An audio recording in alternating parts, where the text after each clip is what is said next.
Peace. Together, let's change that. Clean California. Zero litter is the goal. CleanCA.com. Is this the This is the KBLA Sports Minute with Ray Richardson.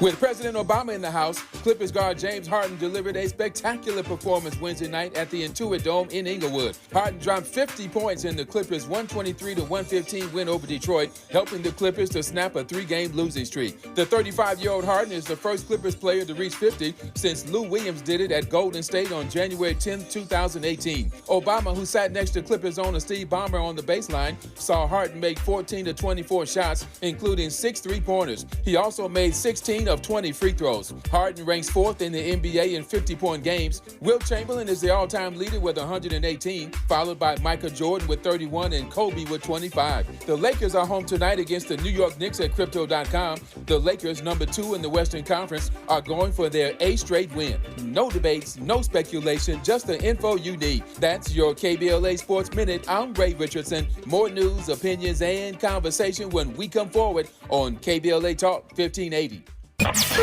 There's new reaction following the Trump administration's sweeping efforts to cut the federal workforce. Fired but not forgotten. The Testimony Project. Bearing witness, breaking silence, building community.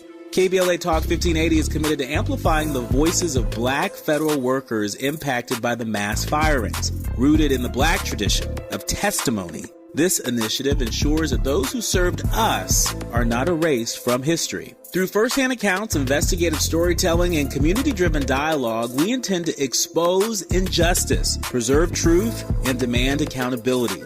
If you or someone you know has been forced out of federal employment due to the mass firings, please contact us at info@smileyaudiomedia.com or via the open mic feature on the KBLA 1580 app. We want to hear from you and share your story. KBLA Talk 1580, we've got your black.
Live from historic Leimert Park in Los Angeles, California, I'm Tavis Smiley, and I'm so glad to see you and me back in stride again.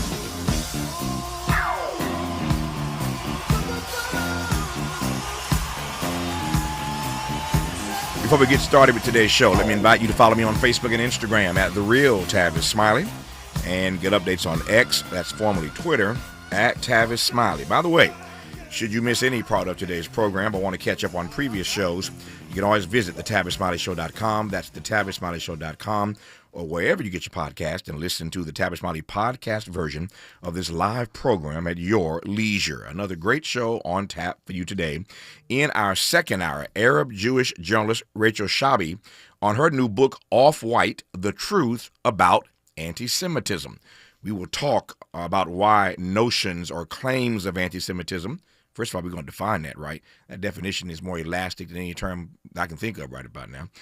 We'll talk about why notions and claims of anti-Semitism should be discussed out in the open, not behind closed doors. Should be a fascinating conversation with this Arab-Jewish journalist, Rachel Shabi, and her new book, Off-White, The Truth About Anti-Semitism, when we get to hour two. In our third hour, two conversations. Up first, Virgil James, co-founder and race director of the Selma to Montgomery Relay, combines history and healthy living as we mark 60 years, believe it or not, since Bloody Sunday. We'll do that at the top of hour three. On the B side of hour three, street artist Rabbi Torres on his most recent outdoor art campaign, which reads, "We Buy Souls, Souls. We Buy Souls. It is posted everywhere here in Los Angeles and Southern California, and the postings have caused quite a stir. We'll let Rabbi Torres explain all of that to you on the backside of Hour 3. But in this first hour, two more conversations on the B side of this hour. A conversation with John Nichols, National Affairs Correspondent for The Nation magazine, about the Wild Week in Washington. But let's commence today's show, speaking of the Wild Week in Washington, talking politics with CNN contributor and host of his own eponymous show on SiriusXM, Shermichael Singleton. Shermichael Singleton. How are you, sir? I am doing well, Tavis. Doing well. It's good to hear your voice. It's great to hear your voice. Good to have you on, and thank you for the time. A lot to talk about in these 30 minutes. Let's make the most of it. I think I want to start with this. Shermichael, just stand by just for a second, and then I'm happy to take your commentary on this once I get this out. So yesterday we had a full show. One of those days where we were trying to squeeze an 800-pound show into a 400-pound bag. Thankfully, we got it done. We had all kinds of guests yesterday. If you missed yesterday's show, it was fire. Cornell West was on yesterday to start the hour, start the show. We talked to Reverend William Barber, who did the alternative speech the night of Trump's address. We talked to him about his address and whether he should have done it at the same time and what he hoped to accomplish. Just reading a number of stories today about Barber and other faith leaders on Capitol Hill yesterday trying to press their claim about the poor, etc. So we talked to Barber yesterday, and we also talked yesterday at the close of our show to Congressman Al Green, the one who was escorted out of the House during the Trump speech. So we talked to him yesterday, closed our show with him. It was an amazing conversation. If you missed that dialogue with Al Green, check out the podcast. You must hear. That's all I can say. You have to hear that conversation with him. It was emotional. It was raw. It's off the break, off the cuff. You have to hear that conversation with Al Green yesterday. Again, go to my podcast platforms, Apple, Spotify, anywhere, and find the podcast of that conversation with Al Green yesterday. Here's why I raised that. We talked to them yesterday about the fact that Republicans were very clear yesterday that they were going to move to censure Al Green. They have done that. But here's the rub. He was censured today with the help of some Democrats. Now, these are moderate Democrats. These are Democrats in states and in seats where they could be primaried. But with the help of about a dozen Democrats across the aisle and joined Republicans in this censure of Congressman Al Green. But here's the other point I want to drive home right quick because I made this I tried to underscore this to you yesterday. So you recall, and I played the clip yesterday, when the white male Congressman, Republican, Joe Wilson, called Obama a liar to his face. Now, this is Obama's first time. At least Trump's done this now. This is his second term. The very first time this Negro, the first time Obama goes to give a speech, they call him a liar. He's like a few minutes in, and they call him a liar to his face. And you recall yesterday how annoyed I was, and I'm being nice with annoyed, that Nancy Pelosi and Joe Biden, sitting behind Barack Obama, didn't move like the Republicans did. They got Al Green out of that house sooner than right now and quicker than at once. But Nancy Pelosi and the Democrats said and did nothing when Joe Wilson, Republican of South Carolina, called Obama a liar to his face. Watch this. They did nothing then. Republicans moved with the quickness to get Al Green out. So I want to just remind you that Joe Wilson, I researched this because I wanted to be clear about it.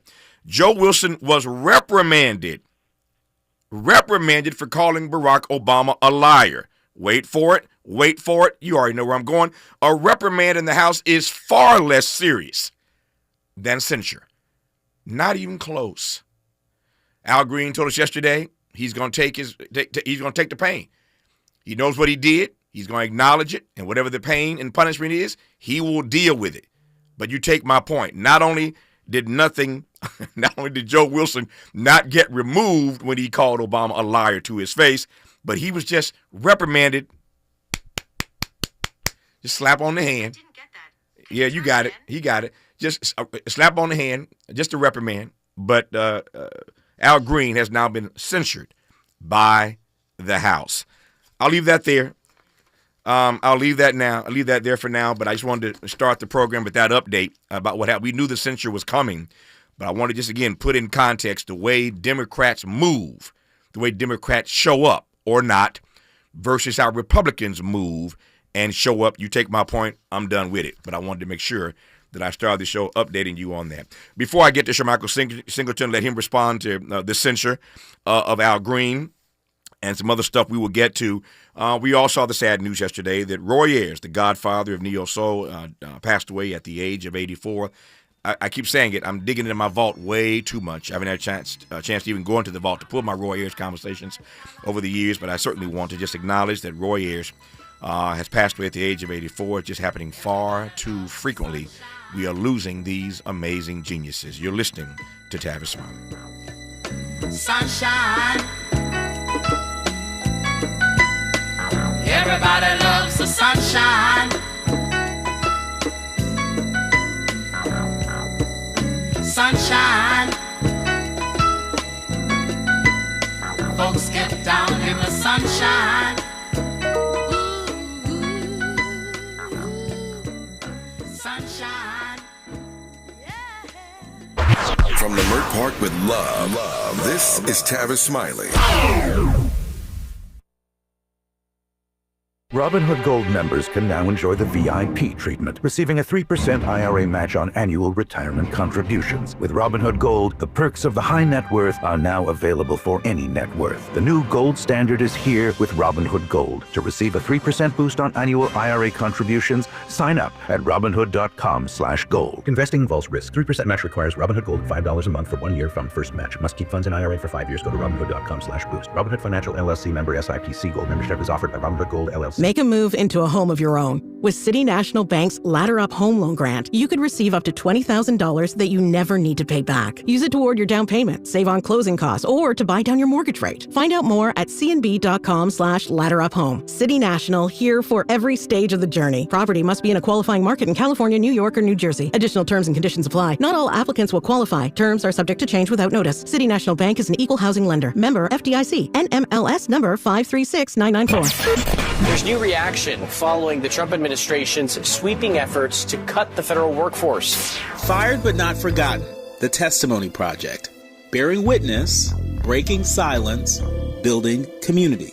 KBLA Talk 1580 is committed to amplifying the voices of black federal workers impacted by the mass firings. Rooted in the black tradition of testimony, this initiative ensures that those who served us are not erased from history. Through firsthand accounts, investigative storytelling, and community-driven dialogue, we intend to expose injustice, preserve truth, and demand accountability. If you or someone you know has been forced out of federal employment due to the mass firings, please contact us at info@smileyaudiomedia.com or via the open mic feature on the KBLA 1580 app. We want to hear from you and share your story. KBLA Talk 1580, we've got your black. If you're living with dry age-related macular degeneration or dry AMD, you may be at risk for developing geographic atrophy or GA.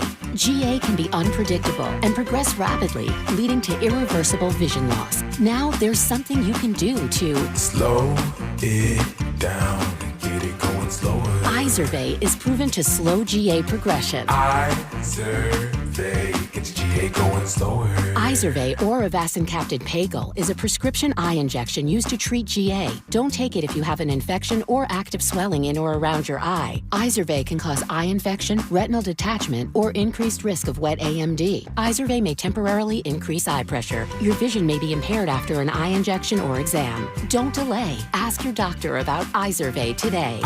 Izervay gets GA going slower. Visit Izervay.com. That's IZERVAY.com. Made fresh daily in the Mert Park, Los Angeles, California. You're listening to Tavis Smiley. Tavis Smiley and Michael Singleton. There's breaking news literally at the outset of this program. Donald Trump, we are told, is about to sign, if he already hasn't, an executive order today instructing Education Secretary Linda McMahon to take all necessary steps to facilitate the closure of the Department of Education. That's a quote. I was trying to figure out, as many of you were, why even appoint a secretary if you're going to dismantle it? Well, that's her job.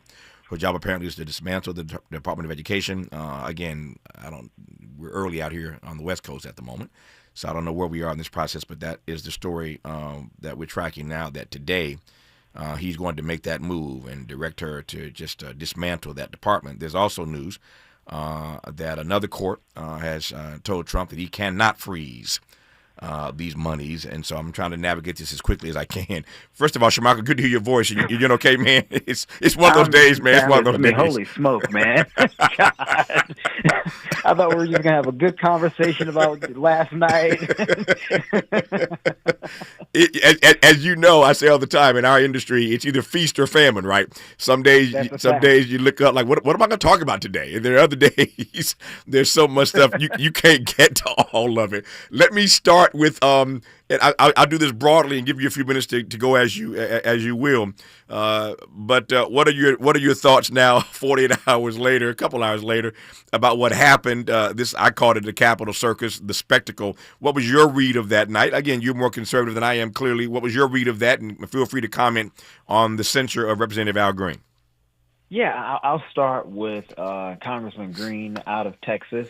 I don't know the congressman well. I've met him a couple of times. We certainly don't agree on politics, but I've always found him to be a guy who's dedicated to the people who elected him, and I think that's important. Whether I personally like all of his views or not, he has to represent the views of the people who voted for him. With that said, though, I will say, the censure, there's nothing that's going to happen to him. It's a formality. It's a process to essentially say we disapprove of some behavior, some antics, if you will, that were displayed. You said something that I thought was interesting. There is a very disparate way that Republicans wield power when compared to our Democratic friends.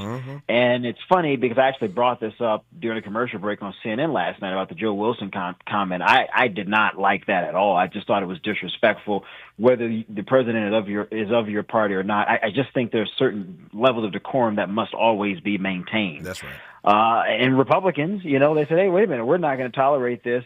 Democrats could have done the same thing. It's just like, you're bringing a knife to a gunfight. Well, I promise you, if that person pulls that trigger, you're getting shot. That's just the reality of this political game, if you will. But with that said, I didn't like what he did personally. But I respect someone being a member of Congress saying, you know what, I object to whatever politically, and this is how I'm going to go about it. Travis, sometimes I think we forget in this country, you had once upon a time, maybe about 150 years ago, when members didn't agree, they had gun duels. They were attacking each other with physical canes where you had members dying on the floor of Congress. So if a member is just going to protest with his cane and get thrown out, that's a whole lot better than where we used to be 150 years ago. So I just want to kind of provide some perspective for the listeners. Overall, the speech was long. I'm not a lengthy speech kind of guy. I'm like a get to the point so we can get back to business. It appears from what we saw, even from CNN, like 69% of people thought there were some high marks. I mean, I like Trump's remarks on immigration. I think we got to reform that process. I'm glad that it's slowed down a bit. I'm not of the person of demonizing people who are different, but I am of the mindset, Tavis, that having robust illegal immigration creates competition with low-skilled jobs. And that really does impact a lot of poor people. It does impact a lot of people of color. There's this brilliant treatise that actually Kamala Harris's father, an economist, wrote in the early 90s. I think I was like 3 years old when he wrote this piece. And he was talking about how massive illegal immigration does impact certain sectors of the black community. And I'm a black person. I may be a conservative, but it's important for me that our people are bountifully employed. So I look at it from that perspective, not a demonizing perspective, but a way of saying, okay, we know people want to come in. That's not a problem. How many do we let in at a time? What does that look like? If they're going to work in certain arenas, how many should work in those jobs while we're also making sure that Americans have access to those jobs and are paid well for those jobs? That's more of a serious policy discussion that just doesn't seem to happen in Washington these days. I think you and I could have that discussion and figure out a middle ground. Yep. I think my biggest concern, though, are the tariffs. And you saw today that Trump is saying that he's going to eliminate or postpone certain tariffs on Mexico, I believe, until the second week of April. Right. I understand Trump's argument of saying I'm utilizing this mechanism as a way to sort of have a reset, some level of equilibrium, if you will, in terms of trade agreement, because there is some off balance. Obviously, we're a wealthier country, bigger country compared to Canada and Mexico. So I can understand why the trade agreements aren't as equal as they could be, but I'm also open to the idea of someone saying, but they should be. Okay, that's fine. If you're going to use tariffs to bring everybody to the drawing board, let's do that. You cannot have long-term tariffs. It's impossible. Tavis, the economic condition of the country is still too fragile. It's going to increase costs because every single manufacturer, producer in this country has to pass that cost down. They're going to pass it down in terms of increased price on goods to Americans. That's not sustainable in the long run. So that worried me. I don't think the president addressed it as lengthy, as exhaustive as, if you will, as I would have preferred. I wanted more specificity on where we're going here. Yeah, you're using it as a tool, but for how long? A couple of weeks, a couple of months, a year? He didn't fully address that. I think he didn't get into cost of living enough as I wanted. He talked about his, I think prices are, if I remember correctly, I think that's how he framed it. His prices are someone who's going to deal with grocery stores and other manufacturers on why cost of goods are as high as they are. I'm fine with appointing someone to do that. I think, however, long term, I think a better approach would be to incentivize some of these companies, Tavis, through some type of a structured tax incentive to not pass on additional costs to consumers. And some of these industries actually are making a ton of money. They're just keeping costs high pre-COVID. They haven't changed them. I would say, look, we're going to incentivize you via a unique tax system, at least for maybe 4 or 5 years. Get rid of those costs. You want to sell more goods. You will sell more. It will benefit the economy writ large. That, to me, is a more structured way of addressing the cost problem in this country. So I wanted to hear, and those are sort of my points of what I took out of everything. No, I appreciate it. I did interrupt because I always want to hear what Michael Singleton is thinking. I love the way his mind works. His point of view, obviously, is far more conservative than Cornel West and the view we got yesterday from Dr. West in this first hour. But that's what this program is all about, exposing you to different points of view. As I say all the time, my job at my best is to challenge you to re-examine the assumptions you hold, help you expand your inventory of ideas, and by re-examining your assumptions, you either conclude that I'm right and Michael is still wrong, or you see it through a different prism. But I'm challenging you to see it through a different prism. So let me make the most of these 8-9 minutes we have left here and unpack some of what you just said now that I understand the frame that you're in. Number one, if you are an African American, where and how did you see yourself show up in Donald Trump's 100-minute long speech? I would say immigration is beneficial because of the reasons that I laid out earlier on. I think the issue of high costs just wasn't addressed as nuanced as I would have preferred. I'm a policy guy. I like to get into the details. I think he could have did that a little bit to give people some comfort. So that certainly, if you're a black person, we typically struggle a bit more when the economy overall isn't performing. So I don't think that was addressed. I can understand why people are saying, well, I didn't get enough out of that. They would be fair to make that argument. I think in terms of international security, Russia, Ukraine, I was happy that he spoke about that. That, to me, is beneficial to all Americans, regardless of ethnicity.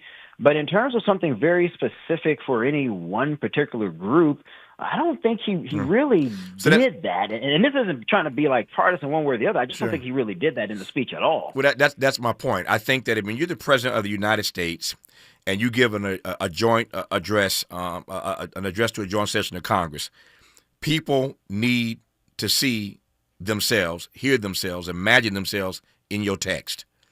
And no surprise here, but as an African American, I felt completely excluded, if not just put upon, if not demeaned and disrespected by what he had to say. But at no point in that speech, not one point in a 100-minute long speech, the longest ever, did I ever find myself with the ability to situate my story in his presentation. That's how you know folk don't care about you. I've said many times, quoting Dr. King, that budgets are moral documents.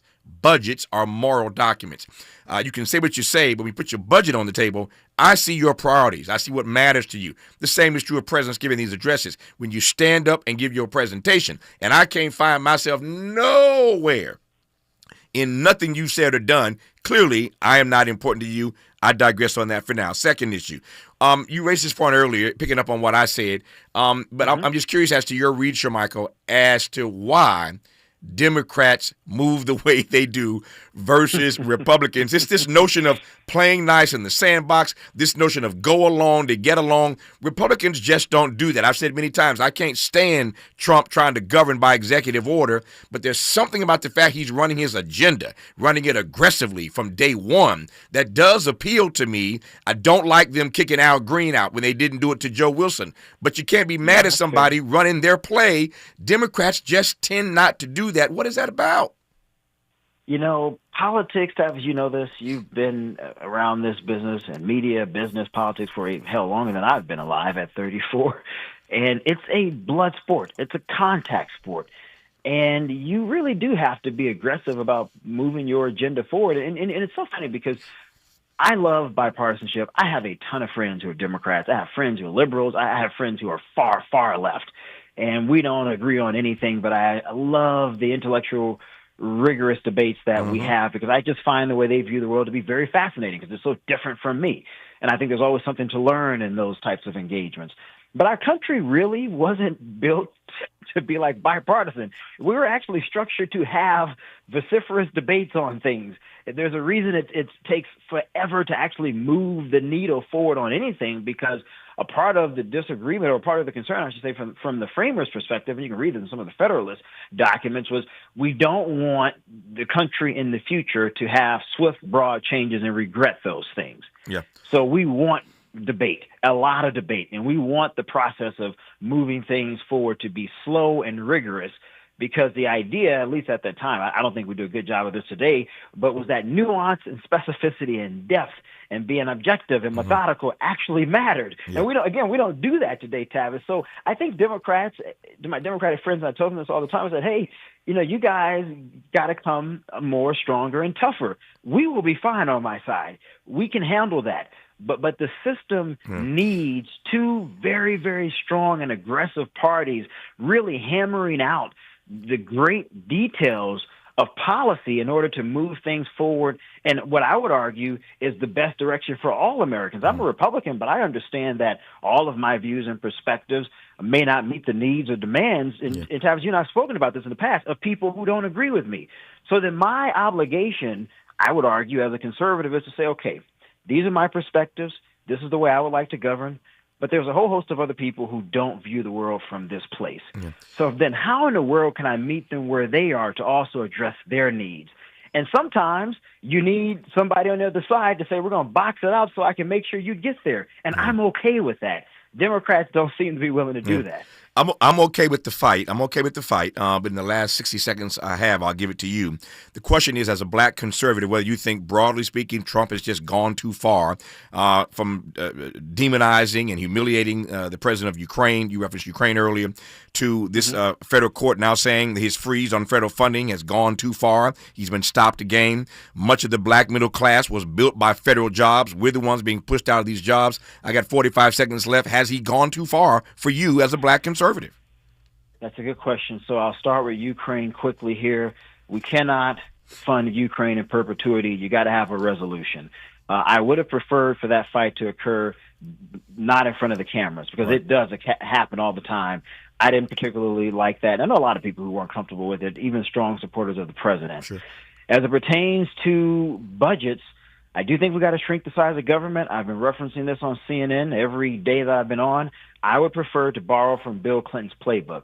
Let's slow it down. Let's bring in Congress. Let's be methodical in our approaches, so we know what we're cutting, why we're cutting. If we're letting people go, let's make sure we have money set aside via a buyout, so at least for a year those people are okay to find a new job. There's a way to do these things, Tavis, and to do it in a way where you're not harming people. And as it pertains to your final question about black workers and contractors, that is something that I am worried about.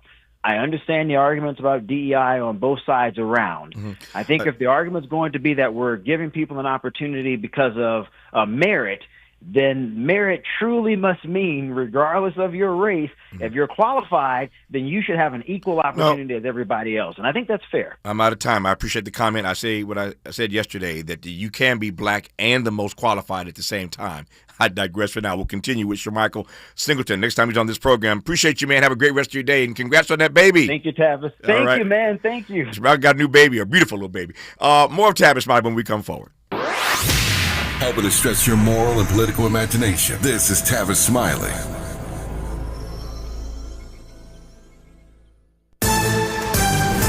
I'm Bree Wood with 4 things you should know with BIN News.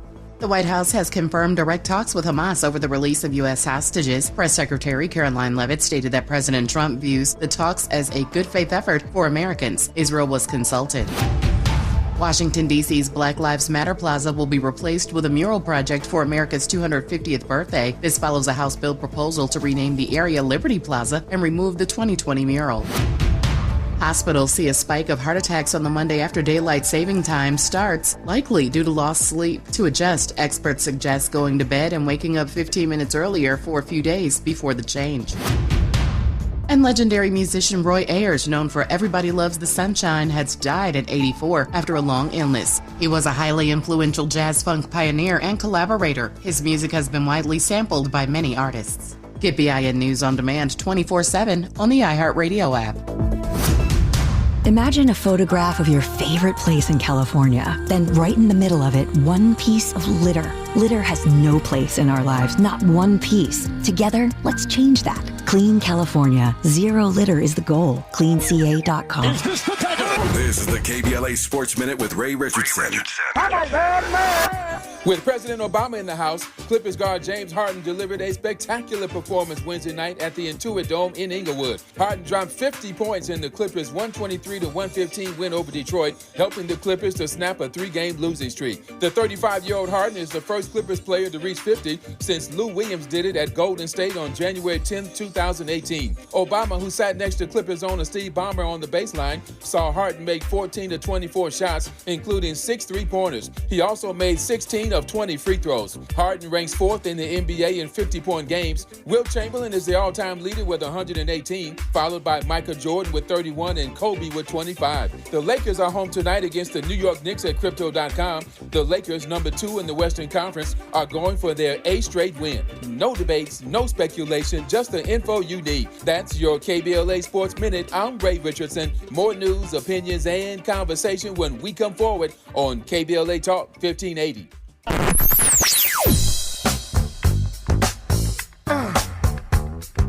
This is KBLA Talk 1580. Talk radio. That's music to your ears. We're unapologetically progressive. KBLA Talk 1580. KBLA Talk 1580. We've got a lot to talk about. KBLA Talk 1580, connecting you with services and solutions. The Autopsy Initiative provides a second autopsy free of charge for victims' families who have lost their loved ones due to a police-related death. The services offered through the initiative include the completion of a second autopsy, disclosure of preliminary findings, and a final autopsy report. A police-related death is when an individual is harmed by police officers using deadly force, which results in an individual's death. Police-related death includes in-custody deaths, including those that arise during contact with law enforcement officers during arrest, pursuit, booking, transport, or incarceration. The Autopsy Initiative has a team of board-certified pathologists on call. An autopsy request may be completed by anyone with a close relationship with the victim, which may include the victim's spouse, partner, relative, close friend, or lawyer. To request a free second autopsy for a victim of police violence, please visit knowyourrightscamp.com. That's knowyourrightscamp.com. Then click on Autopsy, then click on Request. At KBLA, we believe in justice for victims of police violence. We say their names, and we don't black down. This is a community call to action from KBLA Talk 1580. We've got a lot to talk about. I'm Reverend Gerald, the life coach. Is someone you love struggling with addiction and mental illness? Is improving your family's health important? Want to leave a legacy that your family can grow? Are you ready to enhance your perception of life experiences? Then wake up weekends at 7 a.m. with Urban Family Focus and get the wisdom, opportunity, resources, and motivation to live your best life. Join the conversation on Urban Family Focus Saturday and Sunday at 7 a.m. Unapologetically progressive. KBLA Talk 1580. We've got your black.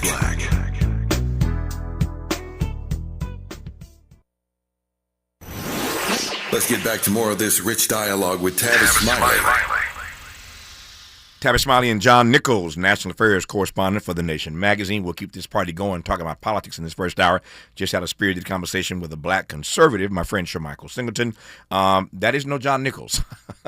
He's a bit more progressive at The Nation. You have to be, of course, to be at The Nation. John, how are you, sir? It's an honor to be with you, my friend, in these chaotic times. Yeah, it was a wild week in Washington, and I want to cover a number of things with you in this half hour. Let me start where I started with Michael Singleton. In our first half hour, Cornel West was on yesterday. I've had others on this week, and, of course, everybody has a take on what I, again, have called the circus on the Capitol. It was spectacle. I'm trying to find another word, but it was bizarre in a variety of ways to my mind. But broadly speaking, what's your read of what happened the other night? We'll talk about Al Green being censured, some other things I want to get to, but give me your take, John Nichols. It was a very, very long speech.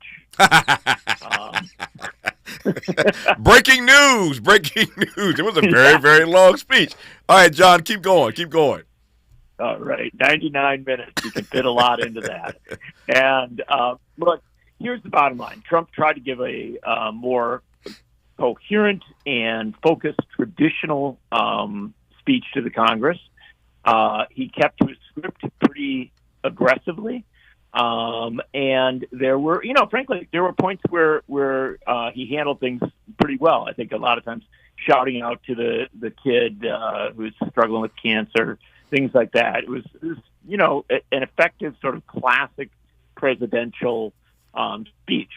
The problem, of course, is that, a couple things. First, he lies about a lot of stuff.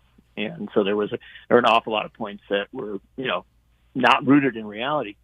And to me, the thing that was most striking was where he placed his attention, the amount of time he spent on different things. And I was particularly struck by the fact that he spoke at such length about what he sees to be problems with Social Security. Mm-hmm. And I think you have to listen closely to that, because this guy spent more time, banging away on Social Security than he did talking about inflation in any kind of realistic way. Mm-hmm. And that's a big deal. I think you take that as a signal, right? Because when presidents take the time to put together a speech and take the time to try and stick to it through 99 minutes, the major elements of it, are there for a reason. And I have to say, my alarm bells went up when I heard Donald Trump going on and on about what a mess Social Security is. Social Security isn't a mess. Most of what he's saying has been fact-checked and proven wrong, and yet he's seeking to amplify it. And frankly, if I take one thing away from the speech, I think that's got to be it. Be afraid, be very afraid that this president and Elon Musk might well, in their quote-unquote efforts to address waste, fraud, and abuse in Social Security, begin to really downsize it, begin to really damage it. They're already closing offices and laying people off. So that's one thing I take away. It's why I love John Nichols. I can talk to 20 people, but when John comes on, he always gives me a different way of assessing the situation, and nobody this week has really honed in on that issue the way that John Nichols just has. Let me follow John down this path. Again, it's one of my guests said yesterday, it's hard to talk about Trump without talking about Musk. Whoever this guest was yesterday, they always refer to him as Trump Musk, the Trump Musk team. You can't talk about one, again, without referencing the other. One of my guests, again, suggested that yesterday. But to the extent that guest was right, here's Elon Musk now today calling Social Security the biggest Ponzi scheme of all time. That's a quote. Mm-hmm. That's a quote from Elon Musk, that Social Security is the biggest Ponzi scheme of all time. As you heard John say, these calls are starting to mount now to remove contribution caps for billionaires. That's ultimately what his end game is, removing these contribution caps for billionaires. Donald Trump would love nothing more than that as well. So, you see, to John's point, Trump laying in really hard on Social Security the other night. Now you got Elon Musk calling it a Ponzi scheme, the biggest of all time. To your point, John, I think I see where we're headed here now. I think you should. Yeah. And then let's connect that over. And I know you may want to talk in other ways and in deeper detail about Congressman Al Green. But remember what Al Green was saying when he rose up in that chamber in a very British parliamentary way, by the way. I mean, other countries around have challenges to leaders when they speak. It's not unheard of. But when he rose up to raise that challenge, what was he talking about? He was talking about Medicaid. That's right. He was talking about, these related programs, right? And then when he came out, when they removed him from the chamber and he was walking out talking to reporters outside, he said he would take his punishment, whatever, criticism he might face, because he thought it was so important to raise the alarm about threats to Social Security, Medicare, and Medicaid. Isn't it interesting, right? That, here we've got the president, going on and on about how bad Social Security is. The guy who gets removed is the one who says, I want to raise the alarm about Medicare, Medicaid, and Social Security. And I just think that if we look back on this moment, a few years from now, we might well see it as a critical juncture. The point at which, we saw a threat raised. We saw people pushing back against that threat for very good reasons. We saw controversy all around it, of course. And if we take that in, I think we use that knowledge for those of us who want to defend Social Security, Medicare, and Medicaid to say, no, I'm not going to get distracted into something else. Yeah, I'm going to focus on this particular threat. On the Al Green piece, in case there are those listening who may have just tuned in, we had Al Green as a guest on this program, give us a whole half hour on a day that everybody was chasing him. He honored my request to come on this program. I've known him for many years and gave us a good half-hour conversation. If you missed that conversation, check out the podcast. It was an amazing dialogue with Al Green. But he said yesterday he was prepared for this censure, and he would take his punishment. He said what he said. He meant what he said, and he's not backing down from it.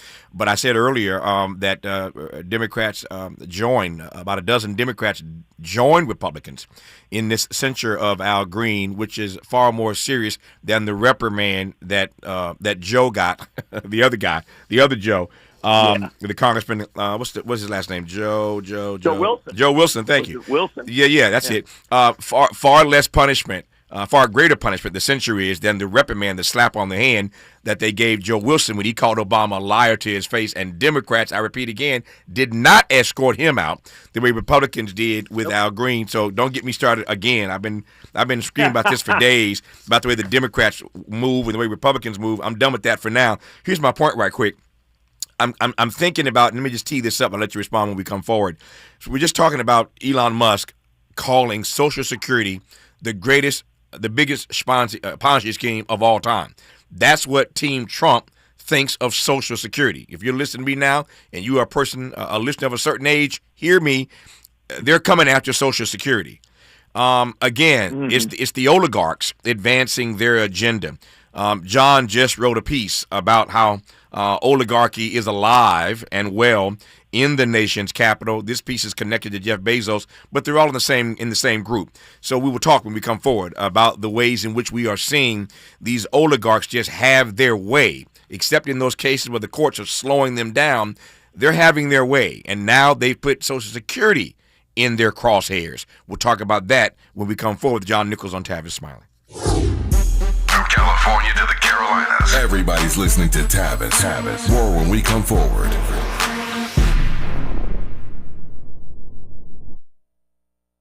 Who cares about the black community in Altadena? We do.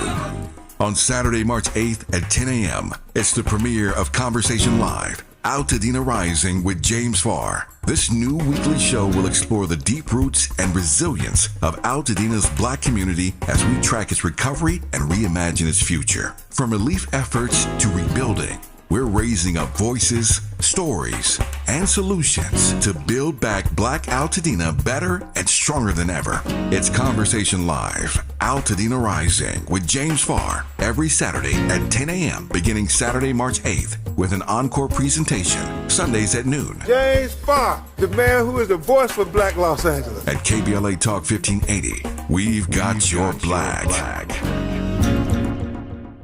We ask seniors how to prevent Medicare scams. My best advice, if you get a phone call, do not talk to the person. These people are well trained. Don't talk to them. They don't know me. They're just trying to scam me. Don't be fooled. Hang up. Just hang up. Never give out your Medicare number. They're going to get your number to put in a false claim. If I get a call from someone, I don't pick up the phone. And should I pick up the phone and they ask for information, then I hang up. How do you detect Medicare fraud? Just like I check my credit card statements, I check my Medicare statements monthly. Scammers can get a hold of your number, order medical devices through your account, and you're not even going to know about it if you don't look at your statement. Check your statement every month. If you get your statement and you see something that you know you did not have done, you report it. Call your senior Medicare Patrol. To report Medicare fraud, call the Senior Medicare Patrol at 855-613-7080. If you're living with dry age-related macular degeneration or dry AMD, you may be at risk for developing geographic atrophy or GA. GA can be unpredictable and progress rapidly, leading to irreversible vision loss. Now there's something you can do to slow it down and get it going slower. Izervay is proven to slow GA progression. Izervay gets GA going slower. Izervay or avacincaptad pagel is a prescription eye injection used to treat GA. Don't take it if you have an infection or active swelling in or around your eye. Izervay can cause eye infection, retinal detachment, or increased risk of wet AMD. Izervay may temporarily increase eye pressure. Your vision may be impaired after an eye injection or exam. Don't delay. Ask your doctor about Izervay today. Izervay gets GA going slower. Visit Izervay.com. That's IZERVAY.com. Sometimes he fails at fitting in, but we're okay with that. You're inside the Tavis Smiley Show.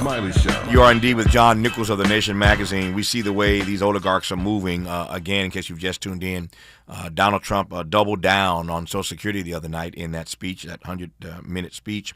Elon Musk has now said that Social Security is the biggest Ponzi scheme ever. So they put, Social Security in their sights.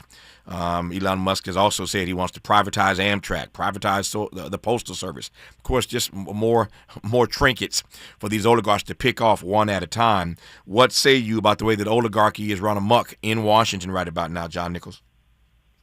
It was always a little amok, right? Yeah. Let's be clear. Yeah. We had rich people buying elections a long time ago, or at least pouring their money into them and influencing them in ways that they shouldn't. Now we've got a guy who was the largest supporter economically of Donald Trump's campaign, essentially coming in and they're telling us what our government ought to be. And that's oligarchy. When you've got the richest man in the world sitting around with a lesser billionaire sort of dividing up the spoils as the great majority of Americans sit on the sidelines, it's a real crisis. And I want to emphasize, because you and I have a lot of shared interests and a lot of shared concerns, let's put in a big exclamation mark after that discussion of the Postal Service. Yeah. Okay? Mm-hmm. Because the Postal Service has been the place for a very, very long time where people of color, that's right, women, veterans, find a place, right? They find a good, solid job. They work hard. Often now they have moved into leadership, right? You look at big cities, you're going to find a postmaster. That's right. Which is a big responsibility. Is often a black woman or a Vietnam. Or now we're getting a little further on, I guess, a Iraq veteran or somebody who came into this entity and found a way up. When you start to talk about privatizing the Postal Service, you're going to do a lot of damage to rural America, to small towns that really rely on that post office as the mainstay of its main street. You're going to do it to urban neighborhoods, which have often been left behind, and the post office, again, is a mainstay, a central spot. But you're also going to do damage to that workforce, in my view. Yeah. An incredible workforce, more than 600,000 people who go out and do the hard work of delivering our mail in one of the most diverse and remarkable workforces in this country. Yep. And so I just say put the alarm bells on if they're coming after the post office. Let me put a finer point on what John Nichols has just raised, because as usual, he's spot on. There's a piece on NBC. You can just find it at NBC News. Go to the website, NBC News, and I want you to read this piece. It's I read it last night, and I want to encourage you to read it. The title of the piece is "Much of the Black Middle Class Was Built by Federal Jobs. That May Change." Much of the black middle class, at the point that John just made, was built by federal jobs. That may change. These drastic cuts by Trump and Musk are putting these jobs at risk. And it is the case, and you'll discover this in greater detail reading this article at NBC, that for years the federal government, no surprise here, hired black Americans at a higher rate than private employers. When private employers would not do right by black workers, that's why you see so many black people who work for decades for the government, in the post office and beyond.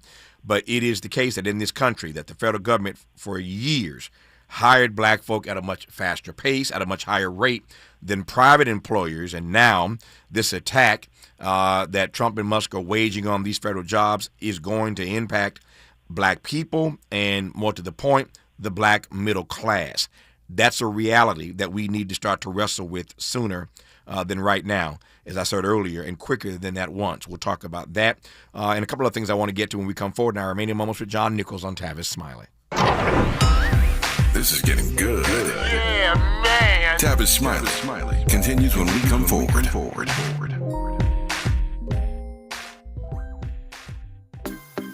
On your period, sudden gushes happen without warning. But now you can say goodbye to stand-up gush fears thanks to Always Ultra Thins with rapid dry technology. It absorbs gushes 2 times faster than the leading store brand and gives you up to 100% leak-free protection. Hello, clean and comfortable with Always Fear No Gush. KBLA Talk 1580. We've got a lot to talk about. KBLA Talk 1580, connecting you with services and solutions. If you need help getting your resume in order, finding job training, or landing a job, we've got 3 great options for you. First, the City of Los Angeles has work source centers across the area offering free job support. The California Workforce Development Board can help you with everything from GED prep to vocational training at no cost to you. On the federal level, the Department of Labor's American Job Centers offer a full range of services for job seekers and businesses alike. Visit careeronestop.org, or for more info, just call California's Help Center or visit cwdb.ca.gov or call 916-657-1440. For the City of Los Angeles programs, go to ewd.lacity.gov or call 213-744-7300. All these services are free to help you get your next job. This is a community call to action from KBLA Talk 1580. If you're like me, 60 and retired, making ends meet, especially here at the supermarket and drugstore, is tough. I'm so blessed to have found benefitscheckup.org. It's a free and confidential website from the National Council on Aging that connected me to $1,200 a year in programs that help pay for food, medicine, utilities, and more. Maybe it can help you. benefitscheckup.org. You know where you want to go in life, and City National Bank can help. City National knows the dedication it takes to build your vision for the future into a reality, and our team is here for you. We have a wide range of options to help, from personal savings accounts to interest-bearing money market savings accounts and more, all designed to help you get where you want to go. City National, here for every stage of the journey. Learn more at cnb.com. City National Bank is a subsidiary of Royal Bank of Canada. Member FDIC. Freedom is an endless meeting. So let's get back to it with Tavis Smiley. Tavis Smiley and John Nichols of The Nation magazine for the next 5 minutes here. So we were talking a moment ago about the point, the brilliant and powerful point that John made, that these attacks on jobs are going to hit black people. Elon Musk wants to privatize Amtrak, wants to privatize the Postal Service. They think Social Security is a Ponzi scheme. But black people in particular are going to be hit hard by the loss of these federal jobs, because it is the case, again, that the black middle class has been built in large part by these federal jobs. And for many, many years, the government hired black folk at a faster and higher rate than private employers. And so we have to be mindful of what the impact of these job cuts are going to mean specifically on the African-American community. To that point, we saw news today. It may have happened by now, John. I'm trying to track this live while I'm on the air. We were told that today Donald Trump was signing an executive order instructing Linda McMahon, the Secretary of the Education Department, to start the process of dismantling the Department of Education. Your thoughts? Well, it's another area where, we have seen a lot of progress over the years, not just in jobs, but in, opening up how we educate, what we do. And a lot of that has been related to the Department of Education, which has tried to put up a banner for, a better way of teaching, right? And remember, it wasn't that long ago that in this country, we had incredibly different education systems from state to state, right? And didn't always have the same standards, didn't always try, frankly, to, educate as fully as we would hope. Getting rid of the Department of Education is taking us in precisely the wrong direction. And, it's, again, with everything coming at us, it's hard to say what the most serious thing is. But when you think about it, a country that is talking about getting rid of the Department of Education, that does not seem to be a country that's headed in the right direction. Yeah. I've got a couple minutes left here. I haven't had a chance to ask you this question as a writer for The Nation magazine, but what's The Nation said about the way about the Democratic response to the wild week in Washington? Underwhelming, just about right? You tell me. Underwhelming. Yeah. Not just outright. Look, I mean, Democratic Party's a big party. It goes all the way from AOC and Al Green over to some of the folks who, have been incredibly dysfunctional, frankly, as regards their responses. I thought the official Democratic response by Senator Slotkin was credible. I mean, she delivered it well, but it just wasn't very exciting. Yeah, I thought Bernie Sanders gave a more powerful response, and it appears to have gotten a tremendous level of viewership, so that's consequential. But at the end of the day, I think the Democratic Party, I think you saw it writ large against the president's speech there, because you had so many different responses and a lack of clarity.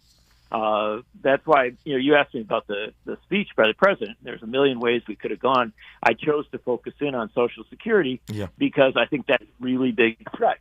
If Democrats focused in on one thing, saving the post office, saving education, saving Social Security, in a really clear, strong way and deliver that message, I think they'd be much more effective than going all over the place. No, if they have not figured out that the attack on Social Security is a wide open hole that they ought to run through and exploit like a good halfback would, then they're completely stuck on stupid.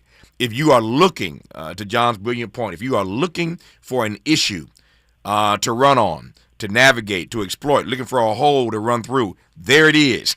You cannot let them go after Social Security. If that doesn't resonate with your base, nothing does. Let's hope they're smart enough to figure that out. We shall see. I digress for now. John Nichols, National Affairs Correspondent for The Nation. It's always good to have you on, my friend. I'll talk to you soon. I look forward to it, my friend. Be strong. Thank you, John. More of Tavis Smiley when we come forward. KBLA 1580 Santa Monica. I'm Bree Wood with 4 Things You Should Know with BIN News. The The White House has confirmed direct talks with Hamas over the release of U.S. hostages. Press Secretary Caroline Leavitt stated that President Trump views the talks as a good faith effort for Americans. Israel was consulted. Washington, D.C.'s Black Lives Matter Plaza will be replaced with a mural project for America's 250th birthday. This follows a House bill proposal to rename the area Liberty Plaza and remove the 2020 mural. Hospitals see a spike of heart attacks on the Monday after daylight saving time starts, likely due to lost sleep. To adjust, experts suggest going to bed and waking up 15 minutes earlier for a few days before the change. And legendary musician Roy Ayers, known for Everybody Loves the Sunshine, has died at 84 after a long illness. He was a highly influential jazz-funk pioneer and collaborator. His music has been widely sampled by many artists. Get BIN News on demand 24/7 on the iHeartRadio app.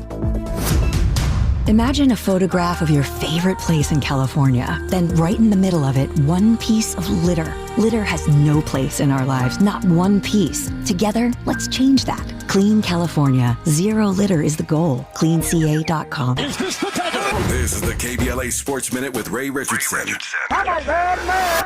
With President Obama in the house, Clippers guard James Harden delivered a spectacular performance Wednesday night at the Intuit Dome in Inglewood. Harden dropped 50 points in the Clippers' 123-115 win over Detroit, helping the Clippers to snap a 3-game losing streak. The 35-year-old Harden is the first Clippers player to reach 50 since Lou Williams did it at Golden State on January 10, 2018. Obama, who sat next to Clippers owner Steve Ballmer on the baseline, saw Harden make 14 to 24 shots, including 6 3-pointers. He also made 16 of 20 free throws. Harden ranks 4th in the NBA in 50-point games. Wilt Chamberlain is the all-time leader with 118, followed by Michael Jordan with 31 and Kobe with 25. The Lakers are home tonight against the New York Knicks at Crypto.com. The Lakers, number 2 in the Western Conference, are going for their 8th straight win. No debates, no speculation, just the info you need. That's your KBLA Sports Minute. I'm Ray Richardson. More news, opinions, and conversation when we come forward on KBLA Talk 1580.